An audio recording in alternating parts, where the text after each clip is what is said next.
Hello दोस्तों, नमस्कार। तो हमारा चैनल कैलाश फिटर फैब्रिकेटर में आपका स्वागत है।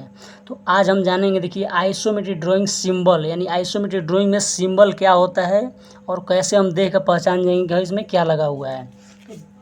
तो देखिए, सबसे पहले क्या करेंगे, जो सिंबल होता है, चलिए यहाँ से स्टार्ट कर लेते हैं। देखिए यहाँ पे लिखा हुआ है एल्बो करके 90 डिग्री, यानी इसके एल्बो का सिंबल होता है, जो सिंबल दिया हुआ। चलिए हम 1 2 3 ऐसा करके डाले हैं। देखिए ये टी हो गया, जो हम लोग का टी हो गया। इक्वल भी हो सकता है, अनइक्वल टी। चलिए यहाँ पे हम लिख देते हैं इक्वल भी टी हो गया या अनइक्वल टी हो गया। अनइक्वल टी हो गया, कोई भी हो सकता है। और देखिए फ्लांज का हो गया, तो हम लोग का ये फ्लांज का हो गया, यानी सॉकेट फ्लांज का हो गया, ठीक है। और यहाँ देखिए हम लोग का ये रिड्यूसर हो गया, यानी कॉन्सेंट्रिक रिड्यूसर है। अगर ये जो लोगो रहेगा, इसका सिंबल अगर रहेगा तो हम समझ जाएंगे यह कॉन्सेंट्रिक रिड्यूसर है। देखिए इसके नीचे आ रहे हैं 5 नंबर, देखिए इनसेंट्रिक रिड्यूसर है।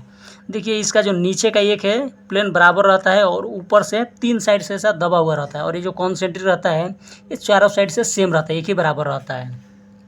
और इसके आगे जाएंगे तो देखिए लिखा है ब्लाइंड फ्लांज, यानी ये हम लोग का ब्लाइंड फ्लांज है, ठीक है। जो लास्ट में इंड में जैसे फ्लांज के बाद से जो ब्लाइंड कर दिया जाता है उसको ब्लाइंड फ्लांज बोलते हैं, ठीक है। और उसके आगे देखिए लिखा है स्पेक्टिकल स्पेस। स्पेक्टिकल स्पेड क्या होता है, देखिए ओपन लिखा हुआ है, ओपन और एक क्लोज, तो दोनों को दिखाया था। देखिए ओपन होता है जो ऐसा ओपन पूरा रहता है, ठीक है, एक दोनों गैसकेट के बीच में और फ्लांज के बीच में डाला जाता है। तो ये ओपन में मतलब ये होता है कि जैसे इसमें से लाइन में मटेरियल आ जा सकता है। और क्लोज का मतलब होता है कि जैसे कि इसमें लिखा हुआ है, देखिए क्लोज करके, तो यानी कि इसमें ये बंद हो जाएगा, इसमें मटेरियल का प्रवाह नहीं हो पाएगा, कोई भी मटेरियल हो। और इसके बाद देखिए फिगर 8 करके, इसको भी स्पेक्टिकल ब्लाइंड ही बोला जाता है, इसको फिगर 8 भी बोला जाता है। दोनों को मिला के, यानी ये दोनों जो लिखा है, जो स्पेक्टिकल स्पेड करके, ये भी वही है, लेकिन ये दोनों एक ही साथ में रहता है।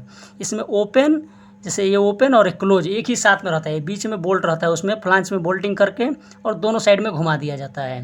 तो ये अपना ये हो गया, ठीक है। और इसके नीचे आएंगे, देखिए 10 नंबर, तो 10 नंबर हम लोग का रिवीजन, यानी कोई भी ड्राइंग में रिवीजन जो होता है तो उसको क्राउड क्राउड क्राउड कर किया जाता है। और इसमें लिख दिया जाता है 1, ऐसा रिवीजन 1 2 3 ऐसा कुछ भी लिख दिया जाता है। जैसे मान लीजिए पहले रिवीजन 0 से स्टार्ट होता है और उसके बाद से 1 2 3 करके ऐसा बढ़ता जाता है। जैसे मान लीजिए रिवीजन 0 है, उसके बाद अगर 1 हुआ तो ऐसे क्राउड करके इधर 1 लिख देगा साइड में, या इसके अंदर भी लिख सकता है। और देखिए जो 11 नंबर हम लोग का हो गया, ये सॉकेट जॉइंट है, यानी जो सिंबल हो गया ये सॉकेट जॉइंट का सिंबल हो गया। और इसके नीचे आइए, देखिए तो बट जॉइंट, यानी बट जॉइंट का ये वाला सिंबल हो गया, जो हम लोग का बिंदी टाइप का रहता है, ये बट जॉइंट का सिंबल हो गया। और इसके बाद देखिए जो वेल्डनेक फ्लांज, यानी WNRF जिसको बोला जाता है, वेल्डनेक रेस फेस, तो ये हम लोग का फ्लांज का ये हो गया हम लोग का सिंबल, ठीक है। और देखिए थ्रेडेड फ्लांज, यानी थ्रेडेड फ्लांज का मतलब ये सिंपल ऐसे रहेगा, थ्रेडेड फ्लांज का हो जाएगा, थ्रेडेड जॉइंट भी इसको बोल सकते हैं, ठीक है। और इसके बाद देखिए सपोर्ट का, यानी सपोर्ट में जैसे लाइन हम लोग का ये हो गया, इसमें 2 डॉट रहेगा, इससे ऊपर एक नीचे, तो यहाँ पे सपोर्ट आएगा, सपोर्ट का ये सिंबल होता है, मार्का होता है, ठीक है। और इसके आगे देखिए 16 नंबर, तो 16 नंबर हम लोग का फ्लो डायरेक्शन दिखा रहा है, यानी कि जो ड्राइंग में आइसोमेट्रिक ड्राइंग में जो लाइन होता है वो लाइन में ऐसा तीर करके बना हुआ होता है, इसका मतलब बोला फ्लो, यानी ये लाइन इस साइड से इधर जा रहा है, तो ये फ्लो डायरेक्शन दिखाता है। और देखिए यहाँ पे जो लिखा है ऐसा मार्का जो बना रहता है कॉलम पे यूनिट में बना रहता है, तो ये है एलिवेशन, यानी इससे हम लोग एलिवेशन पकड़ते हैं। जैसे यहाँ से नापेंगे और उसके ऊपर जो भी एलिवेशन हो, क्योंकि इसके नीचे हम लोग का 100 मीटर रहता है और इसके ऊपर जितना जाएंगे वो अलग हम लोग नापते हैं। जैसे हम लोग का ड्राइंग में जो भी दिया है प्लस करके, तो इसी के ऊपर से प्लस करके लेना पड़ता है, ठीक है। और इसके नीचे देखिए ओरिफेस फ्लांज, यानी ओरिफेस फ्लांज का सिंबल है। अगर ड्राइंग में ऐसा दिया हुआ है तो ओरिफेस फ्लांज यहाँ पर लगने वाला है। और देखिए स्टेनर, यानी कि ये अपना स्टेनर होता है, जैसे इधर से कोई भी लाइन आ रहा है तो इसमें से जो कचरा होता है वो इधर इसमें जमते रहता है, यहाँ पे एक जाली लगा हुआ रहता है, और इसमें से बाद में इसको खोल के वो कचरा को निकाल दिया जाता है। इसका सफाई भी होते रहता है, मेंटेनेंस होते रहता है। तो ये अपना स्टेनर हो गया, ये सिंबल इसका हो गया। और देखिए लाइन डायरेक्शन, यानी ये लाइन का डायरेक्शन हो गया, ठीक है। जो ड्राइंग में लाइन किधर से किधर जा रहा है इसका ये दिखा रहा है डायरेक्शन का।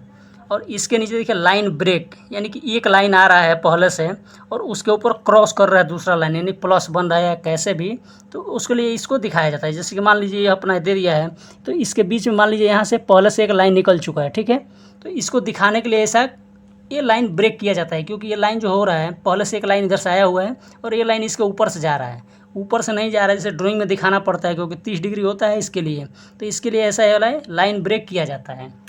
और इसके आगे देखिए जो हम लोग का लिखा है 22 नंबर इंसुलेशन पाइप, जो पाइप में इंसुलेशन होता है उसके लिए ये वाला सिंबल दिया जाता है कि इंसुलेशन इसमें है कि नहीं है, तो ये वाला मार्का दिया जाता है।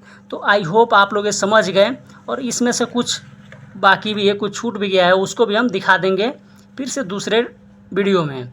तो अगर ये वीडियो अच्छा है तो वीडियो को अगर इसमें कुछ कमेंट भी कर सकते हैं। तो देखिए यहाँ पर जो लिखा हुआ है 90 डिग्री का एल्बो, यहाँ पर 45 का भी सिंबल ऐसा ही सेम रहता है।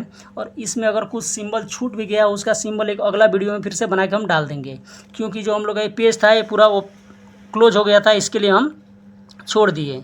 और इसमें और बहुत कुछ भी है, वो सबको हम बना के आपको दिखा देंगे, ठीक है। कमेंट कर लीजिएगा अगर कुछ दिक्कत है तो, अगर कुछ छूट गया है तो, और जो समझ में नहीं आ रहा है उसके लिए। तो आई होप वीडियो अच्छा लगा होगा, तो वीडियो को एक प्यारा सा लाइक कर दीजिएगा, और चैनल पे पहली बार है तो चैनल को सब्सक्राइब जरूर कर लीजिएगा। तो आइए चलिए मिलते हैं तब तक नेक्स्ट वीडियो में, तब तक के लिए धन्यवाद।